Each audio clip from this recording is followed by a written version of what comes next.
नजर डालेंगे शोबिस की दुनिया पर। अदाकार और हिदायतकार यासिर नवाज ने भी मुल्क की मौजूदा सूरत हाल पर तबसरा किया है।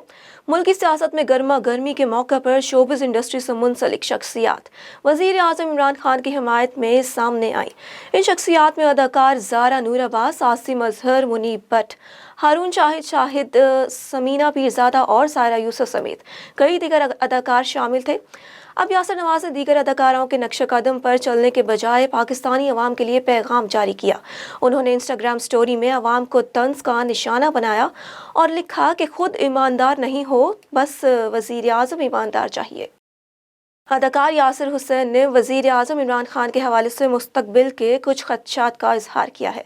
यासिर हुसैन, जो अब तक सियासी सूरत हाल पर खामोश थे, उन्होंने इंडस्ट्री के फनकारों के मुस्तकबिल के लिए आवाज़ उठाई है। इंस्टाग्राम स्टोरी पर यासिर हुसैन ने लिखा है कि जैसे इस वक्त में फनकार इमरान खान के साथ खड़े हैं, अल्लाह करे ताकत मिलने के बाद इमरान खान भी इनके साथ ऐसे ही खड़ा रहे। पाकिस्तानी अदाकार कंवर अरसलान के वालिद इंतकाल कर गए। इंस्टाग्राम पर अदाकार ने अपने वालिद के हमरा एक तस्वीर शेयर करते हुए मद्दाहों को अफसोसनाक खबर की इतला दी। उन्होंने लिखा कि आज मैंने अपने मेंटर, बेहतरीन दोस्त वालिद को खो दिया है। अदाकार ने अपने पोस्ट में मद्दाहों से वालिद के लिए दुआ की दरख्वास्त करते हुए लिखा कि अल्लाह इनके दर्जात बुलंद करे और इनके तमाम मंजिलें आसान करे, आमीन।